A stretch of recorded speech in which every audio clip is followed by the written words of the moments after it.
കേരള ബ്ലാസ്റ്റേഴ്സിൻ്റെ അടുത്ത മത്സരം അഗെയിൻസ്റ്റ് ജംഷഡ്പൂർ എഫ് സി ആണ്. Jamshedpur F C already play off ഉറപ്പിച്ചു കഴിഞ്ഞു. പക്ഷേ ഇനി അവർക്ക് ഉറപ്പിക്കേണ്ട ഒരു കാര്യമുണ്ട്, 3-4 സ്ഥാനത്ത് കംഫർട്ടബിൾ ആകുക എന്നുള്ളത്. അതിന് ഇനി വരുന്ന മത്സരങ്ങളിലെ പോയിന്റുകൾ നിർണായകമാകുക. അപ്പോൾ അതിന് വേണ്ടിയിട്ടാകും കളിക്കുന്നുണ്ടാകുക. കാരണം 3-4 സ്ഥാനത്ത് എത്തിയാലേ പ്ലേ ഓഫിൽ ഒരു ഹോം അഡ്വാൻറ്റേജ് എടുക്കാനായിട്ട്, അവർക്ക് ഹോം മാച്ചിൽ തന്നെ ഒരു മത്സരം കളിക്കാനായിട്ട് സാധിക്കൂ എന്നുള്ളതാണ്.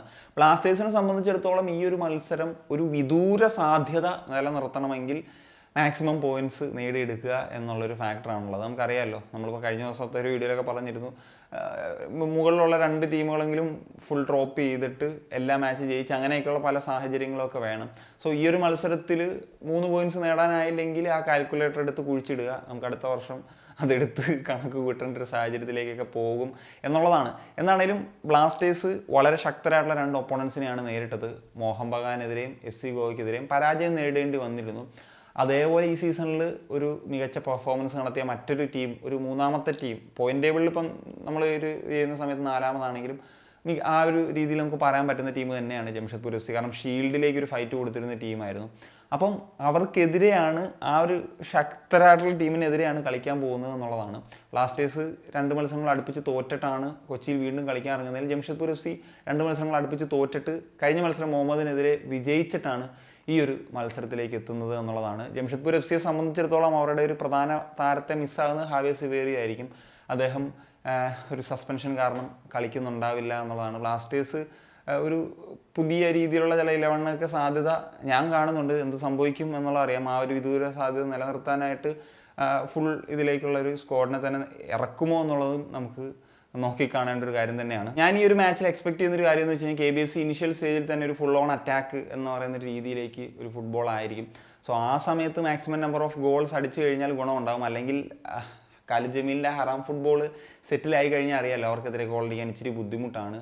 പ്രത്യേകിച്ച് സ്റ്റീഫൻ എസ്സയുടെയൊക്കെ സാന്നിധ്യം ഉണ്ടെങ്കിൽ. അദ്ദേഹം നമുക്കറിയാം അവരുടെ ഒരു ഓൾറൗണ്ടർ ആയിട്ടുള്ളൊരു പ്ലെയറാണ്. പിന്നീട് നമ്മൾ സെറ്റ് പീസ് സിറ്റുവേഷൻ ശ്രദ്ധിക്കുക, അതുപോലെ ത്രോയിൻ സിറ്റുവേഷൻ, ഇതൊക്കെ വളരെ എഫക്റ്റീവായിട്ട് യൂട്ടിലൈസ് ചെയ്യുന്ന ടീമാണ് ജംഷഡ്പൂർ. അതൊക്കെ വളരെ കാഷ്വലായിട്ട് അപ്രോച്ച് ചെയ്ത് ഗോളുകൾ കൺസീഡ് ചെയ്യുന്ന ടീമാണ് കേരള ബ്ലാസ്റ്റേഴ്സ്. അതൊക്കെയാണ് ഒരു പേടിയുള്ളത്. നമുക്കറിയാം എവേ ഫിക്ചറിൽ കേരള ബ്ലാസ്റ്റേഴ്സ് ജംഷഡ്പൂരിനെതിരെ പരാജയപ്പെടേണ്ട ഒരു സാഹചര്യമായിരുന്നു ഉണ്ടായിരുന്നത് എന്നുള്ളതാണ്. എന്നാണേലും കണ്ടറിയാം എന്തായിരിക്കും സംഭവിക്കുക. കൊച്ചിയിലെ മത്സരമാണ്.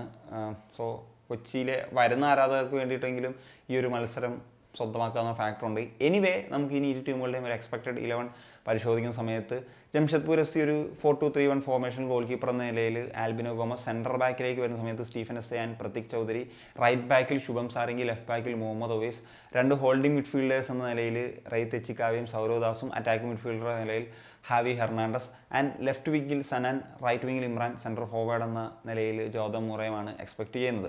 ഇനി കേരള ബ്ലാസ്റ്റേഴ്സിലേക്ക് വരുന്ന സമയത്ത് ഒരു 4-4-2 ഫോർമേഷനിൽ ഒരു ഗോൾ കീപ്പർ എന്ന നിലയിൽ കമൽജിത്തിനെയാണ് പ്രതീക്ഷിക്കുന്നത്. സെൻട്രൽ ബാക്കിലേക്ക് വരുന്ന സമയത്ത് ഡ്യൂസൻ ആൻഡ് ബിഗാഷ് എന്നീ ഒരു പുതിയ കോംബോയെ പരീക്ഷിക്കപ്പെട്ടേക്കാം എന്ന് ഞാൻ പ്രതീക്ഷിക്കുന്നു. നമുക്ക് കണ്ടറിയാം. റൈറ്റ് ബാക്കിലേക്ക് വരുന്നൊരു സമയത്ത് ഐബാൻ, ലെഫ്റ്റ് ബാക്കിലേക്ക് വരുമ്പോൾ നവോച്ച, ഹോൾഡിംഗ് മിഡ്ഫീൽഡേഴ്സ് എന്ന നിലയിൽ വിപിൻ ആൻഡ് ഡാനിഷ്, ആൻഡ് ഒരു അറ്റാക്കിംഗ് മിഡ്ഫീൽഡർ അല്ലെങ്കിൽ ഒരു സെക്കൻഡ് സ്ട്രൈക്കറുടെ റോളിലായിരിക്കും എഡ്രിയാൻ ലൂണ കളിക്കുന്നുണ്ടാകുക. ലെഫ്റ്റിലേക്ക് വരുമ്പോൾ ഐമാൻ, റൈറ്റിലേക്ക് വരുന്ന സമയത്ത് കോറൂസിംഗ് ആൻഡ് സെൻട്രൽ ഫോർവേഡ് എന്ന നിലയിൽ ഹെസൂസ് ഹിമിനസ്. ഇതാണ് എക്സ്പെക്ട് ചെയ്യുന്നത്. എന്താണ് നിങ്ങൾ ഈ ഒരു മത്സരത്തിൽ എക്സ്പെക്ട് ചെയ്യുന്നത്? തീർച്ചയായിട്ടും ഒരു വിജയം നേടിക്കഴിഞ്ഞ് കഴിഞ്ഞാൽ അതൊരു നല്ല റിസൾട്ട് തന്നെയാണ്. പ്രത്യേകിച്ച് ജംഷഡ്പൂരിനെതിരെ ഒരു വിജയം, അതിന് തീർച്ചയായിട്ടും ഒരു വാല്യൂ ഉണ്ടാകും. മുന്നോട്ടുള്ള രീതിയിൽ എത്രത്തോളം ഉണ്ടാകും എന്നുള്ളത് അറിയത്തില്ല. പക്ഷേ ജംഷഡ്പൂർ എന്ന് പറഞ്ഞാൽ ശക്തരായിട്ടുള്ള ടീം ആയതുകൊണ്ട് തന്നെ ഞാൻ പറയുന്നു.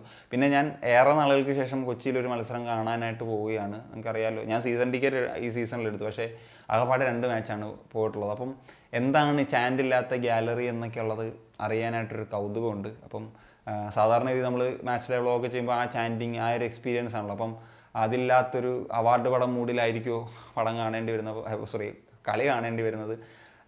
അത് എന്താണെന്നുള്ളത് നമുക്ക് നോക്കി തന്നെ കാണാം അവിടെ ചെന്നിട്ട്. That's it guys. അപ്പോൾ നിങ്ങളുടെ ഒപ്പീനിയൻസ് എന്താണ്? തീർച്ചയായിട്ടും കമ്പോസ് ചെയ്യാൻ ഒരു കണക്ഷൻ സൈനിങ് ഓഫ്.